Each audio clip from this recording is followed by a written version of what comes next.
Welcome back to another Wendy's stock analysis. Today I want to show you this article. We're going to go over the chart and then we're going to go over short interest. Yes, I do believe Wendy's will squeeze, but it might take time. Hit the like button, subscribe, and comment if you haven't already. So this is from 24/7 Wall Street.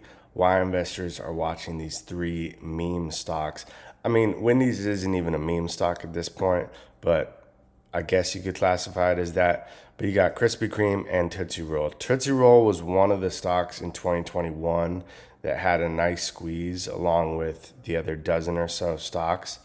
So WEN leads with 82% short interest. That's a typo.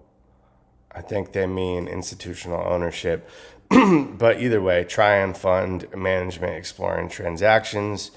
A Reddit Save Wendy's post top 23,000 upvotes on Wall Street bets, adding retail fuel to WEN's already extreme short setup. So the outlets are recognizing this as a potential short squeeze.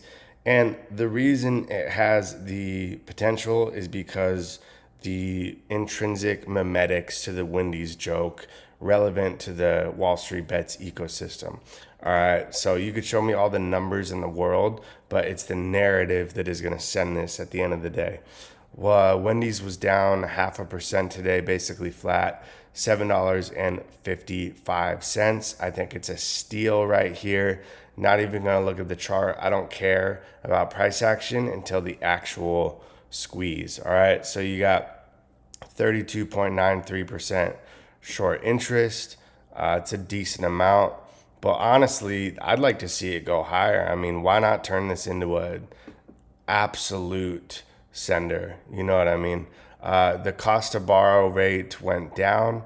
It's now at 6%. It was at 34% a few days ago. But in any case, I'm going to keep covering this until the stock squeezes. Love you guys so much. See you for the next video. Peace.